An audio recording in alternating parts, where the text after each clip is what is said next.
Halo guys, assalamualaikum warahmatullahi wabarakatuh. Waalaikumsalam warahmatullahi wabarakatuh. Kembali lagi dengan kita di channel Jeda Mergawe. Oke guys, malam ini kalian nontonnya malam, pagi apa siang nih? Kita mau upload tiap hari satu video lah rencana guys. Nah itu rilisnya mungkin nanti habis maghrib ya. Tapi kalau videonya kita ambilnya ya ada yang siang, ada yang malam, lah guys. Ya seperti itu. Ini malam ini kita mau bahas apa ini? Ini kita kemarin itu habis tag video di Gor Tambarjo kan deh. Nah, ya betul kita sekali. Mau bahas Gor Tambarjo itu dari semua sisi. Karena Gor Tambarjo ini unik guys. Kenapa kok unik? Pertama, tata letaknya. Di tengah hutan. Terus yang kedua, nggak ada rumah sekalipun di dekat situ. Adanya warung di depannya. Warung pun itu pun juga baru. Adanya baru ketika pembangunan gor. Ketika dibangun gor, terus kemudian mungkin ada yang mendirikan warung. Banyak pekerja yang masuk di situ. Terus kemudian kebutuhannya ya yang sederhana kayak minuman lah, terus kemudian makan lah, terus kemudian hal-hal yang lain kayak rokok, biasanya pekerja kan gitu. Baru ada warung itu. Dan bangunannya luar biasa megah. Iya, wah luar biasa banget guys. Itu tuh letaknya itu nggak jauh loh guys dari rumah kita. Itu sekitar 5 kiloan ya, Dik, ya. Betul. Tepatnya di desa Sukorejo, Kecamatan Tambarjo. Nah, gitu guys. Ngomong-ngomong masalah gor, menurut sampean gor itu apa sih? Sebuah bangunan mini dari stadion. Berarti mininya stadion gitu. Iya, karena kan kalau stadion itu kan biasanya adanya cuma di kabupaten kota, dan biasanya satu kabupaten itu cuma ada satu. Nah, gor ini mungkin salah satu fasilitas publik dari Pemkab itu agar yang namanya sarana olahraga itu bisa dimaksimalkan, bisa dinikmati oleh semua kalangan deh. Kalau menurut aku seperti itu, makanya ini salah satu gedung olahraga ini dibangun di desa banget. Ya guys, jadi ini kita tunjukin videonya ya, betapa pelosoknya Gor Bojonegoro, Gor Tambarjo ini bener-bener letaknya ada di tengah-tengah hutan guys. Gak ada penghuninya sama sekali, ya kan? Paling penghuninya apa? Tapi ini udah hutannya ya mas ya, udah apa namanya, ada persawahan kayak gitu. Udah mulai dibangun sawah-sawah, dan untungnya guys ini untuk secara aksesibilitas jalannya itu pun juga udah bagus. Betul, udah bagus, udah ngelenyer. Bener-bener di tengah hutan kan guys, paling mencolok. Ini jaraknya antara gor dengan perumahan itu berapa kilo mas? Sekitar ya sekitar 1,5 sampai 2 kilo lah kalau menurut aku ya. Karena di lokasi gor ini, di desa Sukorejo ini sebenarnya ada sentris satu tempat itu yang rame, namanya Pasar Taji. Cuman kalau sama gor ini masih jauh ya. Bahkan kalau di tempat ini dulu waktu aku kecil itu sering disebutnya Alas Bagor ya. Oh ya, Alas Bagor. Alas Bagor waktu itu nggak cuman serem guys, menakutkan. Karena ada isu ini itu gitu guys. Soalnya dulu juga kan belum ada penerangan pertama, terus jalannya juga belum senglenyar sekarang gitu. Jadi yo nek mlaku bengi nang kono ki jaman biyen yo ngeri. Pokoknya nek perempuan tidak disarankan lewat situ. Tapi kok malam, siang, pagi, sore aja nggak disarankan dulu guys, soalnya belum seramai sekarang. Menurutnya sampean itu gor itu penting nggak sih mas? Kalau menurut aku secara kebutuhan ya, tetap penting karena GOR kan merupakan satu fasilitas publik untuk menunjang olahraga ya Dek. Kita itu nggak bisa dipungkiri investasi kesehatan itu juga termasuk dari penting. Olahraga juga. Kalau kita nggak pernah olahraga itu juga ya nantilah ya, mungkin kalau usia sekarang masih muda itu belum terasa. Kalau udah mulai 30 ke atas hingga 40 sampai ke atas itu mulai mungkin kok dengkulku kerkot-kerkot, asam urat mulai naik. Nah, cuman deh kalau menurut aku ya, kebutuhan GOR ini untuk masyarakat pedesaan itu kurang begitu dibutuhkan. Berarti gini ya, tata letak pembangunan GOR itu lebih diperhatikan lagi. Iya, sangat penting itu. Ya, aku tahu lah sejatinya untuk kebutuhan olahraga itu penting bagi tubuh kita itu. Cuman kesadaran masyarakat untuk berolahraga di daerah desa itu masih sangat minim. Soalnya gini Mas, iya betul sekali. Mungkin olahraga yang kayak bulu tangkis gitu kan masih minim sekali ya. Tapi orang desa itu kebanyakan olahraganya di mana? Di sawah. Nah, makanya itu kalau hal-hal yang seperti ini, fasilitasnya seperti ini mungkin kalau dipasang di Tambarejo agak kurang ramai nantinya. Apalagi mungkin kalau di sana itu nanti masuknya kena biaya sewa lah, atau biaya tiket masuk lah, atau inilah atau itulah, parkir lah, mungkin jadi kurang relate lah. GOR Tambarejo ini udah diresmikan apa belum toh? Belum ya kelihatannya. Kemungkinan kalau sudah paling ya dibuat apa namanya kayak lomba-lomba kayak gitu loh, paling tingkat SD, SMP kayak gitu paling ya. Hal-hal yang relate di mungkin kalau di luarnya, kalau aku ngira sih bakalan digunakan untuk jogging track itu mungkin awal-awal aja sih. Kalau udah berjalan seiringnya waktu ya nggak tahu lah ya. Paling ya itu Mas, apa namanya, anak muda di desa itu kan sukanya futsal, terus bulu tangkis, paling volley. Volley itu ya lumayan banyak ya yang suka ya.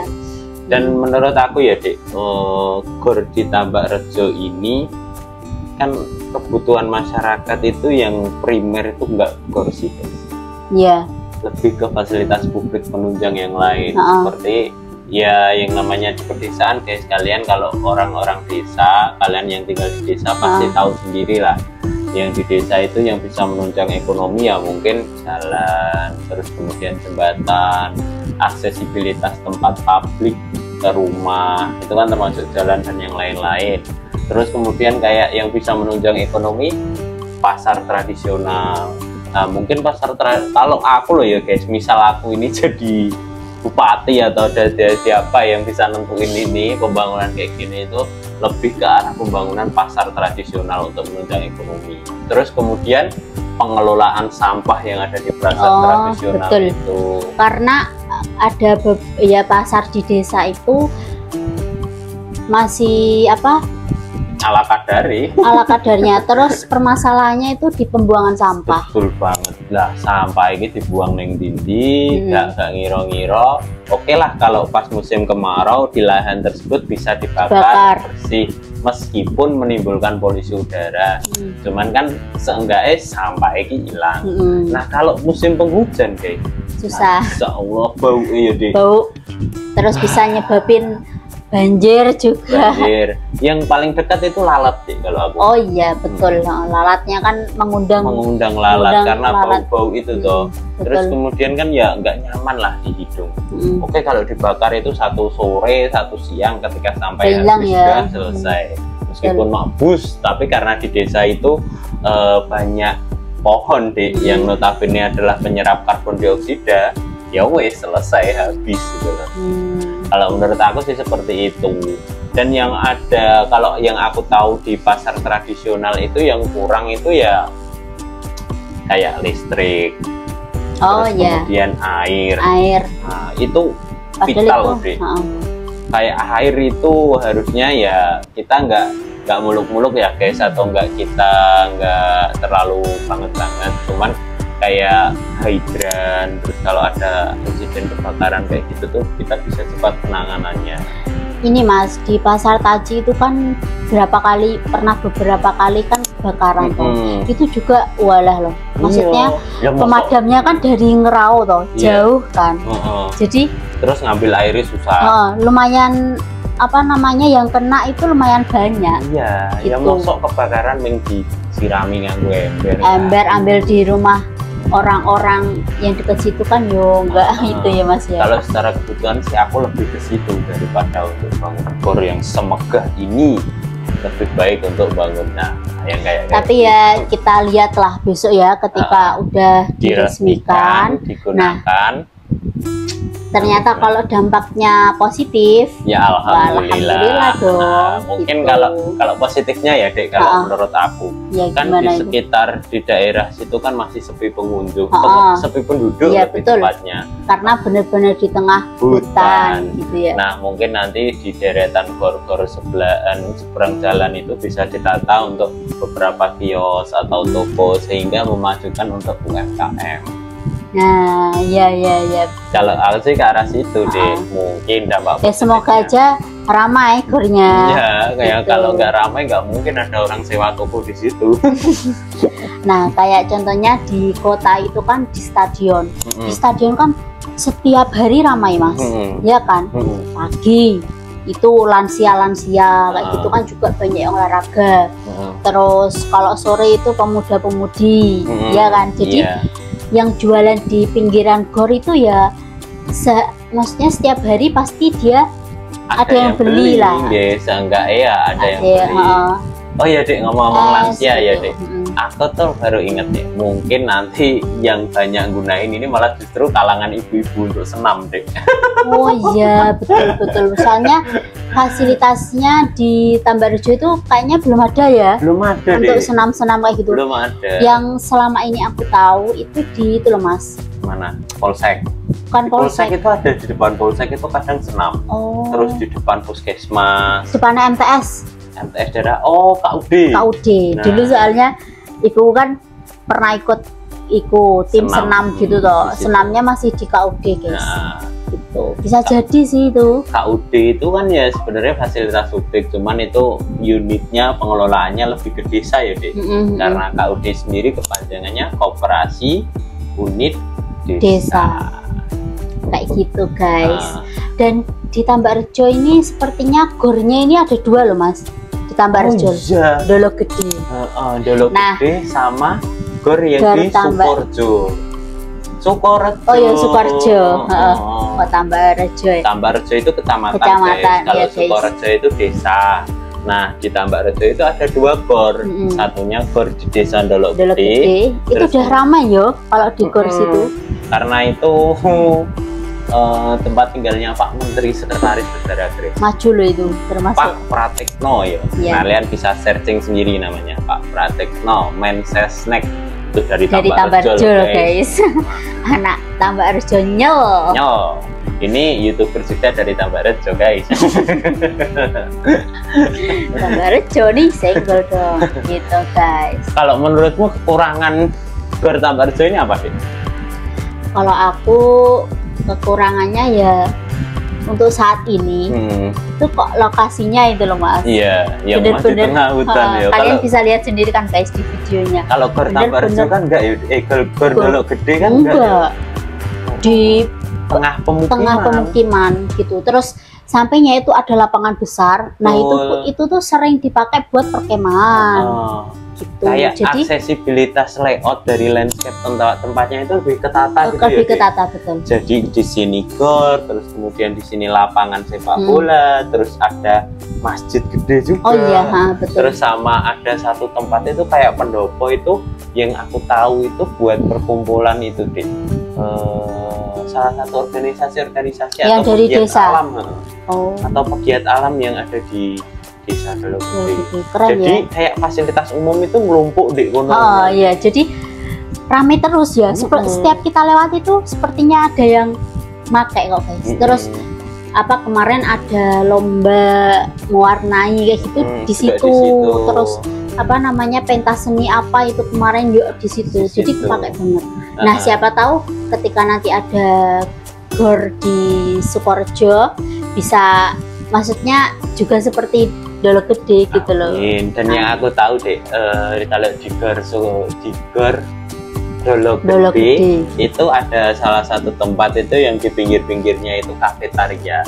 Oh, ya, jadi betul. Ya konsep-konsep kios untuk PKL, cuman sudah modern.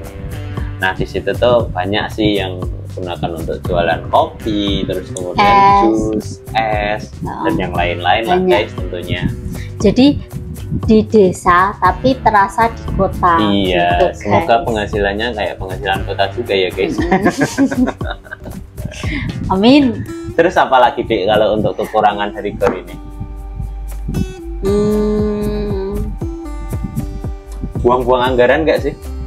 Nah kalau itu aku kurang tahu ya, aku nggak tahu kalau itu ya. Nah Gor ini yang bangun Pemkab toh emangnya? Kalau kata itu aku, kalau apa gitu, individu? Ya nggak mungkin. Nggak mungkin ya kalau individu ya, soalnya tetap pakai dana negara lah. Soalnya namanya Gor Tambarrejo. Kalau Gor milik individu pasti ya Gor Bahtiar. Iya sih. bener. Terus aku tuh keponya gini loh mas. Kok bangunnya di Tambarrejo gitu loh? Nah itu dia. Sampean tahu nggak? Kok nggak di, maksudnya kok nggak di Ngerau? Iya. Di Ngerau udah ada apa belum sih? Belum ada. Kalau nggak gitu kok nggak di mana? Margomulyo. Ngasem ada nggak? Nggak ada. Ya pokoknya kenapa kok di Tambarrejo gitu? Iya. Kok nggak di Margomulyo kono? Wow. Margomulyo malah dibangun Islamic Center guys. Iya. Boleh di drone gak ya kira-kira ya? Boleh dong, harus nyuri-nyuri guys. Harus jauh dari. Kenapa deh aku bisa nyebut buang-buang anggaran? Kenapa? Ya karena menurut aku guys, Gor ini bukan fasilitas kebutuhan pertama dari masyarakat desa setempat guys. Kalau aku deh, dana sekian miliar pasti ini untuk bangun Gor. Lebih baik untuk memajukan sektor pertanian. Misal bangun waduk, bendungan, atau sarana irigasi yang lain yang bisa menunjang pertanian. Sektor pertanian. Karena apa? Notabene 95% masyarakat di desa Tambarrejo itu pekerjaannya di sawah atau petani. Yo iya ya deh, minimal nek ora dibangun ke, karena nek ora dibangun ke Gor kaya ngono ya bangun ke embung lah. Nah betul, apalagi kalau musim-musim kayak gini ya mas ya, susah banget air. Dan itu kan menurut aku tuh justru pembangunan hal-hal yang seperti itu bisa menunjang sektor pertanian yang ada di kita, sehingga program dari ketahanan pangan bisa terpenuhi, ya enggak Dik? Betul gitu guys. Wah seru ya bahas masalah Gor Tambarrejo ini. Kalian yang udah pernah lewat paling bisa komen di bawah, atau misalnya pengen lihat silakan bisa nyempetin ke sana. Apa nanti Google Map-nya kita tampilin aja ya di deskripsi kita. Boleh lah. Kalau udah dimasukin kan kita belum, soalnya kan baru belum dibuka untuk umum. Iya. Gitu loh, guys. Opong ini baik Dek. Google Maps yang ditampil ke Alas Bagor. Gitu guys. Mungkin kalian butuh info seputar apapun bisa komen di bawah ya guys ya. Nanti kalau kita janji bakalan kita bales guys. Iya. Janji loh guys. Gitu ya. Kalian support kita pasti juga support kalian. Saling support. Kok tanganku gini terus kenapa ya? Kok tanganku gini terus? Masa gini. Oke guys, kayaknya udah cukup panjang ya obrolan kita ini. Gimana? Lanjut? Cukup dulu ya. Kita akan menyajikan info seputar yang ada di Bojonegoro, terlebih nanti bisa info di luar kota ya mas ya. Bangunan-bangunan unik atau tempat wisata unik. Nah, gitu. Pokoknya kalian jangan sampai ketinggalan ya guys ya. Saksikan terus ya di channel Jeda Margawi. Oke guys, terima kasih sudah menonton video ini. Jangan lupa like, komen, dan subscribe. Terima kasih sudah mendukung channel kita. cukup sekian. Wassalamualaikum warahmatullahi wabarakatuh. Waalaikumsalam warahmatullahi wabarakatuh. See you next vlog.